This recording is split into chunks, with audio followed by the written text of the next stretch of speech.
Tamu undangan yang menghadiri acara Amena Tedak Siten mendapat tas cantik warna putih dari Atta Halilintar dan Aurel Hermansyah. Souvenir tersebut disiapkan khusus Atta Halilintar dan Aurel Hermansyah bagi tamu undangan yang hadir dalam acara Amena Tedak Siten. Tak terkecuali Tarik Halilintar, adik Atta Halilintar juga dapat kenang-kenangan atas kehadirannya di acara Amena Tedak Siten. Tarik Halilintar pun membongkar isi tas souvenir yang didapat dari menghadiri acara Tedak Siten keponakannya, Amena.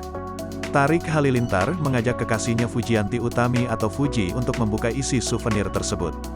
Terlihat souvenir tersebut dibungkus tas cantik berwarna putih.